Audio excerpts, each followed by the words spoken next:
The VC Project.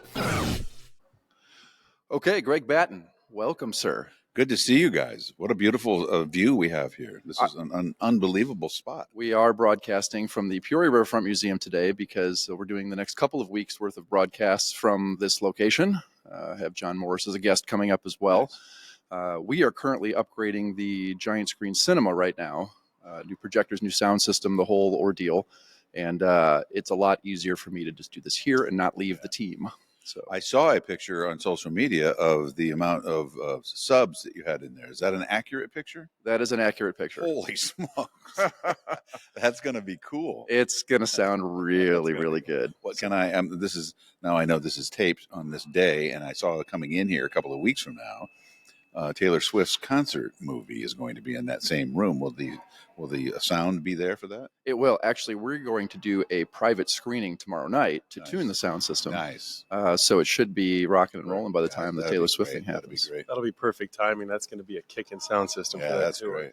So I asked you to be on, and I was excited that you were open to it because we're trying to have some more local people on. Okay. And you're just a very interesting guy. And I know you do a lot of, you get to do Monday mornings with Dave Johnson from our team. And you say get to do? Well, I don't know if that's a privilege. I don't know if that's the right way of saying it. No. It's so yeah. You and Dave, you do a bunch of, and I always yell at Dave, how come you never let me come on and do AV stuff? He says, no, it's all cybersecurity. We have to talk cybersecurity. Well, we have been talking to Dave Johnson from Pearl since COVID. Really, I think that's when it started, right? When there was all kinds of nonsense going on and we didn't know exactly what was happening in the world. And he came in, and it's so interesting because the world in which you guys work and he works, it's new stuff every day. It's every week, every moment there's something new. And so I learn every week about some things that A, kind of scare me, and B, make me hopeful that there are people out there, protecting us all. But I do look forward to it. Now, Dave and I have something we share. We're both from Pekin, Illinois, and that explains everything. It explains everything about us. We are just two Pekin guys trying to make our way in the world. That very much does explain a lot, actually. I'm not a native of this area. I moved here about 20 years ago, so I've probably been in Peoria now longer than back home, which is the LaSalle Brew area, and from what I know of Pekinites, if that's what they're called. Pekinites, we're Pekinites. You two. Now, the only difference between Dave and I is that Dave has terrible fashion sense. This is very true. Yeah. This is very true. So tell us a little bit about yourself. Before we get into that. Okay.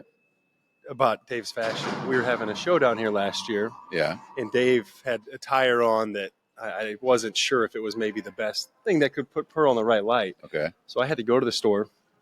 I bought Dave a shirt. Had it embroidered the same day with the logo. Wow. And now I think it's one of Dave's most favorite shirts. Favorite shirts. That's so great. I find myself on helping Dave with his fashion a little bit. That's a good story. So you were about to ask me about myself? Give us some background on yourself. Right. What you grew up in this area? I did grow up in Pekin, which is near Peoria, of course, if you're listening to this out of the market. And I was in high school, at Pekin High School. I was in a junior journalism class. I always was a writer and thought that's what I would possibly do, and wrote on the school paper and the news, the yearbook and all that stuff. And my teacher, her name is Betty Bauer, offhandedly one day, this wasn't career day or anything, she said, you should really think about radio or TV. My voice was already down, and I thought the world of that lady. She was one of my favorite teachers, and the fact that she gave me permission to do something that I was already dreaming about changed my life. Now, here's the kicker. I didn't do anything about it for 10 years. I was 28 years old. I was an industrial salesman. I sold industrial products. And I, at 28, couldn't stand the noise in my head anymore. That if I didn't try this radio thing, I would regret it when I was older. And I was married, had 2 kids. And I answered an ad in the Peoria Journal-Star. They were looking for a weekend person to do something. And 2 weeks later was the first time I ever started working in radio, which was 1987. What was that first role? I worked midnight to 6 a.m., Saturday night into Sunday morning because I kept my real job. And I literally ran syndicated programming. Like at the end of the week, it was a country station. So it was the country countdown and all that stuff. And you had to do it on an LP. And we have a surprise guest, by the way. Oh boy. I'm glad. Hey, by the way, I'm glad that you arrived after we talked about you. That is true. It's the same No, shirt. no. What? You can't give me crap. But we coordinated. Yeah, look Oh all my three. gosh! Look at this. What's Look the at point this. of waking up if you're not going to make your boss mad? Look at that. That's possibly the world's ugliest For shirt. those who don't know, Dave Johnson comes into the studio as we were talking a few minutes ago, and you made fun of this shirt in particular. And so these fellas said, we're going to also get some shirts. So they ordered some obnoxious shirts, or maybe had them. I don't know. And they look beautiful. I don't know what's going on over here. If Dave has a problem with the way you dress, Yeah. you know you're doing it right. I know. I feel good about it. I'm not worried about it. Pat couldn't go full Paisley though. You know. No, he went flowers. I or dug the something. best I could in the closet. That's pretty good. I special ordered this. I know you did. He sent me a text yesterday. He goes, I got it just in time. Yeah. What kind of weirdos are we sitting around here worrying about your shirts? By the way, I promise you, I'm not going to see you next time, but I will in a couple of weeks have the end all of end all shirts for you. You're wearing it today. No. It'll make this look like a priest's frock. This is nothing compared to what I got coming. Oh my gosh! All right. Well, you came just as he was giving us a little bit of background on himself. Yeah. So anyway, I took that job, and I was just working once a week, and I did that for I don't know a year or so, and then I decided that I wanted to do it full time, and then I won't bore you with all those details, but I did start doing radio full time, and quickly came to the station I'm at now, WMBD, in 1988. Stayed there till '94. Left, came back, left again, came back. And Now, did you go to other stations? You stayed in radio? yeah, no, I stayed in radio the whole time, with the Chicago, exception of my for 10 years, my radio partner was my wife.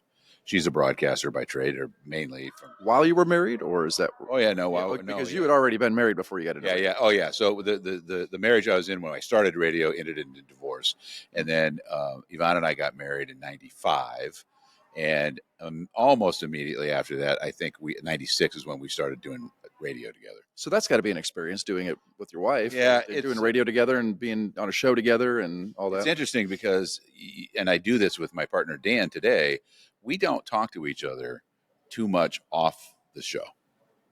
And the reason we don't is we don't want it to be stale. I don't want to have already told a story, and then Dan hears it again the next day, and he goes, "Oh, well, I just kind of heard that," and so your reaction's not the same, right? It's a more genuine reaction. That's easier because Dan and I don't live in the same house. When you're married to your partner, it's like we were dancing around that all the time. We would literally say, "Stop talking. Let's save that for tomorrow," and we would just save stories until the next day. And people ask this question all the time: did you ever bring your marriage to the show, or vice versa? That was going to be my next question. Yeah, it's common. It happened one time where we had a giant fight just before the show. Real fight. Like we were really mad at each other. And that show was not very good. No, it was not a very good show. I will tell you one of my therapy, though. One of my favorite stories that happened in Chicago. We were working at WLS, and the guy that hired us really liked us, and he was trying to groom us. And then he fell in love with some woman. And about a year and a half after we were there, he moved away. New guy came. New guy didn't like us, didn't like me in particular. And he gave me grief about 10 minutes before the show one time. So I'm sitting here, my wife's sitting there, he's over there behind his desk, and I won't get into all the details of what was going on, but I got really mad, and I stood up and I said, I'm going to go in there and give you one more expletive show, and then that's it. I'm done. And I walked out, and he looked at Yvonne and said, do you know anything about this? And she was like, no, that was news to me too. I don't know. I didn't know. So I don't know what's happening after we get off the air. So we did a show. We ended up staying a couple more months, and then we quit because we knew it wasn't going to work with that guy. So They figured out Yvonne's way better anyway. yeah. Oh, no. Here's the problem with working with Yvonne. She is better. She is the best broadcaster that I know, and frankly, the best person I know. And so it's always a hassle. You know what I mean? Oh, Being yeah. around. It's probably how you feel about being around me all the time. That's why I got rid of my wife. Oh my God. The pressure though of doing it as a couple never was really a big deal, except for that one day. I always joke around. Part of Pat and I saying, my wife says that Pat is my work wife, Oh yeah. Part of the reason that we started this podcast was in hopes that we would get into a fight someday and then go on the air and record something. So. Yeah, Danny and I think of each other that way too, and we do fight sometimes. Me and Dan, we'll get into arguments about stuff, and it's usually because one of us will say something the other guy wasn't even remotely thinking about, and then it just goes down a rabbit hole somewhere, and then we don't want to give up, so we just keep going back and forth. It's interesting because podcasting is much more similar to talk radio than because my radio experience, I spent 5 or 6 years as a top 40 and rock radio DJ. Oh yeah, and that is way easier to prepare for than talk at all. Yeah, the talk stuff you got to know a little bit about a lot of stuff. Yeah, and be curious. I don't know if you guys are Ted Lasso people, but that famous scene where he throws the darts and he chastises that guy for never being curious and asking him if he'd played darts. I do think that the best thing that is the best requirement for somebody in talk radio or podcasting or whatever is to be curious. Like, why is that happening? Or why is the community doing it? It could be government, it could be what you guys talk about with cybersecurity stuff. It could be sports, anything. If you're not curious, I don't know why you're doing it. I don't know why. Well, that's a lot of why we started this, because it was Pat's curiosity of how much more in depth can we get? How much can he learn as new into the industry? Right. And me being a veteran of the industry, and then, hey, let's bring in some fun people. Yeah. Right. Yeah. So, starting at 28, like you did, talk about the nerves. Were there any nerves getting into that when you're going on a live broadcast? Yeah, I was really nervous for the first year or so. And then you just kind of ease into it. I'll tell you, the sidebar to that is I've been doing this since 87, so 36 years. I would say it's only been in the last 6 or 7 where the person that you hear on the radio is really me. I think I always kind of kept something hidden a little bit, or not that I have, like demon stories or something like that, or secrets that I don't want in the public, but the manner in which you think and speak became real to me anyway, about 5 or 6 years ago. After 30 years, it took that long to feel that way. probably comes more naturally now when you're like that too. Yeah, and now I don't think about it. I mean, I am, you know how life is. You have all the components of your life, right? The single place that I am most comfortable is in that chair in that radio station. Even coming in today, you sat right down, threw the headphones on. Let's go. But I like, you've got your board over there. I'm the guy that runs all the board and stuff like that. I like that because I'm a control guy that way. And so, but the minute you leave the studio, then there's life out there, and you got people and cars and kids and spouses and in-laws and all this stuff. Then you can't control it anymore. And so it is nice for me. I like being in the studio. Any butterflies now all these years later before that record button hits? Never. Not even close. I don't get nervous about much. I get every once in a while I get nervous. I got nervous. We're coming up on in this calendar that we're looking at today. Next Monday is Martin Luther King Jr. Day.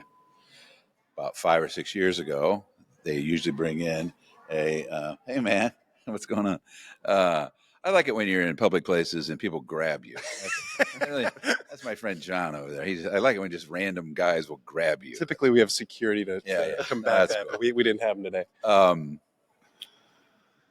Martin Luther King Jr. Day dinner or luncheon, rather, at the Civic Center always has a speaker. And they bring in a politician or a civil rights person or something. And a few years ago, they brought in Patti LaBelle. And she didn't give a speech, but she gave a little concert after the luncheon around 1 o'clock in the afternoon in the arena. There's about 4,000 or 5,000 people there. And she's a sweet lady. I've seen her before in concert. And she's very familiar with people. She kicks her shoes off and, talks to people. And at some point during the show, she said, I need some guys to come up here and help me. And immediately 2 young black guys ran up. And I know they knew that this was coming. She probably does it every show because they were right there, right? And then she says, now I need a white man. And my wife, we're sitting about 10 rows out. My wife is poking me hard with her elbow. Go, you should go. I was like, I am not going up there. That is not happening. That is not happening. And now she can't get anybody. And now people are turning around, and because the people around there knew who I was and whatever. And they're like, Greg, do it. So I did it. As I walked up to that stage, I have never been as nervous as I was. That one got me. I usually am pretty cool cucumber, but that one tore me up for a minute. That's pretty cool. Who's your favorite guest you've ever had on? Oh man, Well, okay. Present company excluded. Second favorite. Second favorite. It is usually something that happens that is unexpected, in that a person comes in and maybe the subject matter is even kind of just regular, because Dan and I, we go through a week and we talk about news stories and things that are going on in our community. And it gets to be a little bit repetitive. It feels kind of the same. So you kind of expect the same vibe from a person coming in. And then every once in a while, somebody will come in and are like, holy smokes, this person's incredible. Just the energy of them or the manner in which they can tell their story. A name can't come to me right at the moment. I will tell you that through the years, there have been some fun ones like, and we get to do some famous people every once in a while. Jay Leno was a guy that I expected to not be impressed by, but we taped it.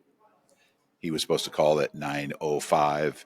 Phone rang at 9:05, and it was him. It wasn't his assistant. It wasn't his manager or anything like that. He was like, "Hey, it's Jay," and then he was just very cool. He was just very regular person. I love hearing that about celebrities. Yeah, I will tell you the worst on the other side is a guy named Pauly Shore. If you might know, Really? I remember that guy. Pauly I Shore. went and saw him when he was at the jukebox at the Yeah, that involves the jukebox story. Pauly Shore came. This dates back now maybe 10 years. He came in one day. He was going to be at the Jukebox Comedy Club, and he brought a guy with him. And every question we asked Pauly, he had that guy answer. And he was just a jerk. He was just an absolute jerk. And so after he left, I told the guy, Dan, my friend from the jukebox, I said, that's never happening again. That is never happening again. He is not welcome back here. And so about 3 years later, it was his turn to come back around. They asked for the interview. I said, not a chance. Not a chance. 3 years later, again, not a chance. Then the next time, Dan said he wants to do something to make this up to you. And so Pauly recorded a video just for me where he's laying on a couch and he's got his hoodie on. He's like, Greg, baby, and all this stuff. And he goes, I'm really sorry. I was having a lot of bad problems back then. It was drugs, actually. And he goes, I know I did not treat you well, and I really want a chance to make that up. And so with that, we had him back. He was charming. He apologized again, and all is well. That's pretty cool. Yeah, it was very cool. See, I like to hear stories like that, too. Yeah. But, man, I was mad at him that first day. So if you don't want to be on the radio, don't come in. I don't care. Doesn't bother me. So one of the interesting things that I find about you is, well, first off, when we said we were going to do this podcast, you texted me and you said, you realize I'm the least technical person. Yeah, I did panic. In fact, this morning, as I was telling my producer, Caleb, that I was coming to do this, he said, you did explain to them you are not technologically talented, right? And I said, oh, yeah. Dave reminds me of that every day. Yeah, I'm terrible. I know how to do this. Here's my microphone button. On, talk, off. That's it. That's all. I don't know how that gets to your radio. But you use the equipment, though, Yeah. more than most of our customers. I mean, it's every single day. Well, that's true. I do. I just don't understand how it works. I mean, I seriously, the fact that it arrives in your radio, in your car, or at home, or on the app, that's a miracle. Man, I'm glad we got guys that know how to do that. But I like, this ties into the other thing I was fascinated about when it came to you was that you do comedy. I do. Stand-up comedy. And I've seen your show several times, and it's fantastic. Thanks. The last show I saw was somewhat technical because you had it tied in with your projection slideshows and all that stuff. But then I remember, I thought to myself, he said he's not technical, but this is happening. And then I realized about, 20 minutes in, you said that this is my daughter running everything. Yeah. Are you kidding me? I wasn't doing any of that stuff. Yeah, my boxes show. Is that what it was? Yeah, I'm thinking you had like a PowerPoint clicker or something. I got to figure out how to do that. My daughter Ginger is quite talented at all that, and is also a graphic design person. So when I do that particular show, yeah, she's doing all the brain work. How did you get into comedy? When did that? Has that always been a thing for you? No, 10 years ago, Washington, Illinois had the tornado. Yep. A buddy of ours, us radio folks, Joey lost his house. Dan Conlon, who owns the Jukebox Comedy Club, and I were talking. We said we should do a fundraiser for Joey. And he said, absolutely, let's do that. the only way I'll do it is if you get on stage and give me 10 minutes. Because he knew that I had always wanted to do it. And it's not that far different from talk radio, to be honest with you. I don't tell a lot of punchline jokes. I'm a storyteller guy. And that's what we do on the radio. We just tell stories every day. And so we had that fundraiser. I got up on stage. It went way better than I expected it to. And it bit me a little bit. I was like, okay, this is fun. It's a challenge. I like doing stuff in my life that scares me from time to time because I get into a pace and then I get bored. And so that was one that scares me. It's still, that one doesn't make me nervous, but I know I'm not perfect at it. So I still want to keep working at it. I had a show just a couple of weeks ago, and the minute was over, and it went very well. But the minute was over, I could have told you 7 things that I wish I had done different, you know. I saw you at Mount Holly. You had done something I had attended, and I think another thing at the Maxim building. And I was rolling on the floor laughing so hard afterwards. And then, of course, the last one you did, which was at IC's Performing Arts Center, was your Life in Boxes. You had my wife crying on the way out of the door. Crying sad. It was crying sad. Yeah. She was, and I had laughed, and then I was like, are you okay? But they were sad stories. Well, I'm just not a that's crier the funny either, thing though. about it. So I started, for folks who don't know, I started doing this. It's called really kind of a one-man show, Life in Boxes, and it has to do with all the things I store up in my boxes in my house and stuff. But most people are coming thinking it's 100% funny, and then there's 3 or 4 that sneak in that are absolutely not funny, tragic almost. And yeah, people always are surprised about that. I like that though. I think that's life anyway.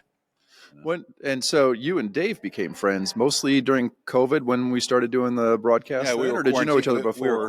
We were quarantined together. We were quarantined together back in downtown Pekin at the courthouse. That's torture. I made that story up.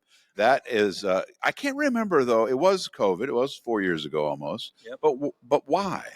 What was the subject matter? How to use technology to be able to work from home and stay safe while you're doing it. I got you. And then that morphed into all the dangers in the world and so on and so forth. Yeah. I do want to say this. He's a naturally funny guy. So some of my favorite time of the week is the few minutes where we're talking during commercials. And then after our segment, there's a gap of time where we get to talk.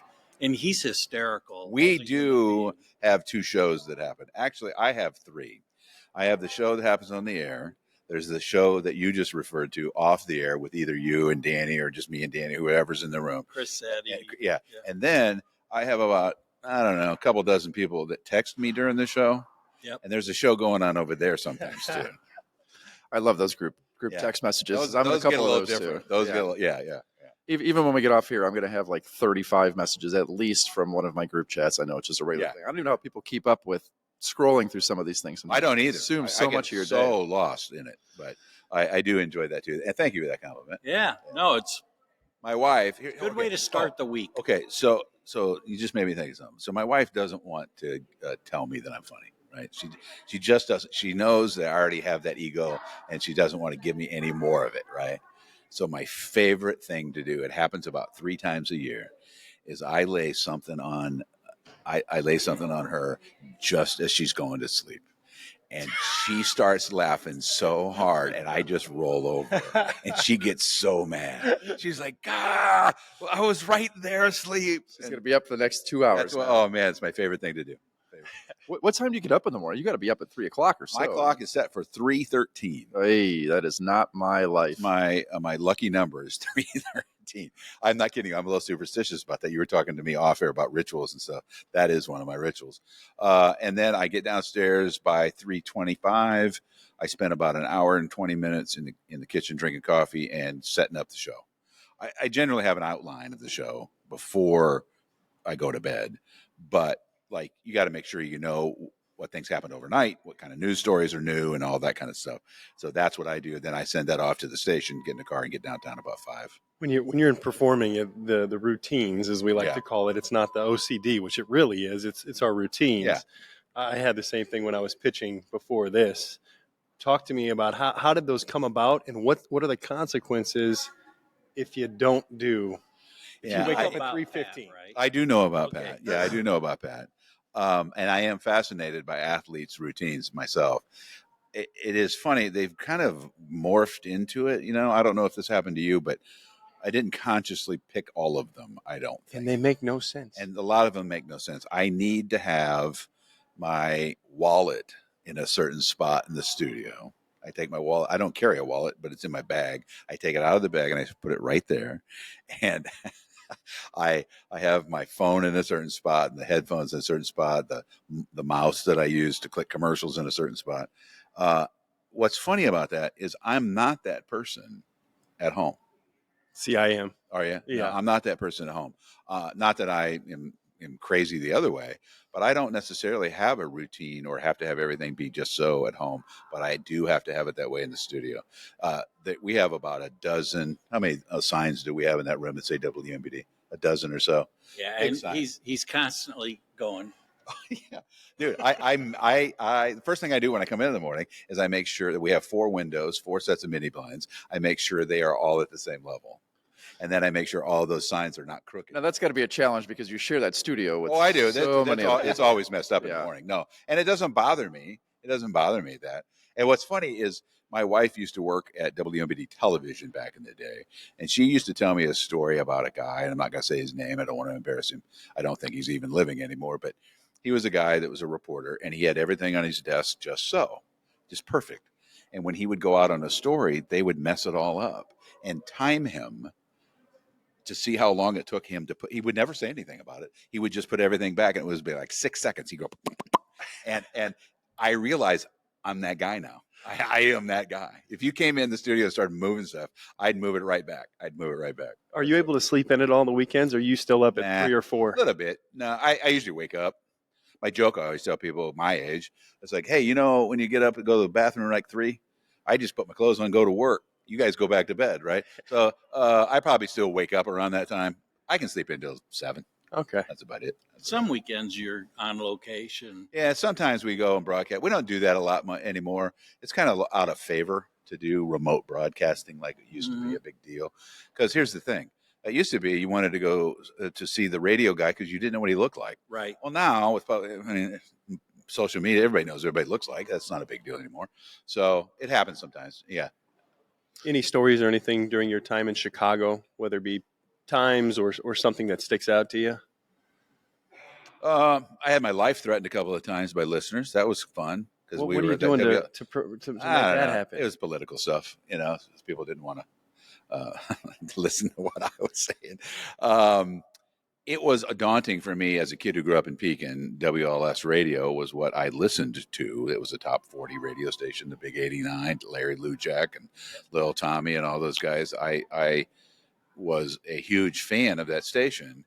And the first time we ever were in that studio, I picked up, there was an old dictionary that was sitting off on the counter, and I picked it up, and it said property of Larry Lujak. And at that point, I about fainted because I was like, the monumental, like, what are you about to do on this station? Right? Like, are you supposed to be here? Does anybody know you don't know what you're doing? And all those kind of thoughts. But my favorite thing is when we first started working for them, we lived in a house in Peoria, off of Grandview Drive in Peoria, down towards the bottom of Grandview. Not the bottom, but when you start going down the hill, there's a little neighborhood back there. And we lived back in that neighborhood. And we did Sunday mornings, my wife and I did Sunday mornings, 9 to noon on WLS from a studio in our basement at that house. And that was years ago. The technology now is way easier to do that. I can't even believe we pulled that off. And again, not a technical guy. We somehow did that. You should see we had a kid at the time. Ginger was just a baby. And so we would have my mom would come keep her upstairs, keep her quiet as best as possible. And then we had mattresses we put in front of the door to deaden the sound. But one day, I believe we had just invaded Iraq, maybe, something like that. And we get a call from our boss, Mike. And he goes, Greg, we just invaded. We need to get on the radio. He goes, I think you guys are the quickest because everybody else, all the other talent lives out in the suburbs. And they were downtown or still are. He goes, can you guys host for a while? And I got a news guy who will be with you. And I said, sure. I said, when do you need us? He said, 90 seconds. We ran downstairs, flipped all that stuff on, and in 90 seconds we were on anchoring that. We anchored for a couple hours. That was one of my favorite moments. That's pretty cool. Because the flexibility of that was so great. was so good. And it's even easier now. The technology Oh, now my makes it gosh. super simple because Super. even your partner now, Dan, has been doing it remote he's Yeah. back in the studio now. He's but, back, yeah. he's Dan been was doing it. dealing with cancer, and so from about the week before Christmas of 2022, all the way up to the beginning of November of 23, he broadcast from his house. The Flying D Ranch. The Flying D Ranch, Dan Diorio, yeah. And he, and to be honest with you, of course, I never hear it from a radio listener's point of view, but most people told me they couldn't tell. Yeah, you really couldn't tell. Yeah. And I'm super critical of that. Yeah. So And so I'm glad to have him back because the dynamic is better when you can see each other in the room. But it did work okay. And the technology was amazing. yeah, in the room, even with the podcast that we're doing here, we're trying to have a lot of our guests, and they're traveling in from Chicago, St. Sure. Louis, and far just to do the podcast because we can do it remotely, but the dynamic is so much Nah. better when you're in person. It's Like, always better in person. Yeah. We do a lot of phone interviews just because of practical nature of it, but it's never as good. It's never as good. Yeah, I agree. Well, awesome. Thank you for dropping in, Dave. Yeah, somebody's got to keep him in line. When you said security, I thought you meant I got to not protect him, but keep him under We control. mostly were just excited about the shirts, and we really wanted you to Yeah, drop in the on shirts that. are He told great. that whole 3:00 in the morning story to say this. Yeah. It's dark when he gets dressed. That is a fact. That is a fact. I've missed badly sometimes. Mr. Greg Batton, 1470 WMBD Radio. Thank you very much Hey, sir, thanks, for guys. joining us. Good to see you. Fun. Great to have a non-technical and just hear a little background on a local radio personality. Thank you very much. Appreciate Podcast it. for a while. So great. Awesome. Awesome. Thank you all.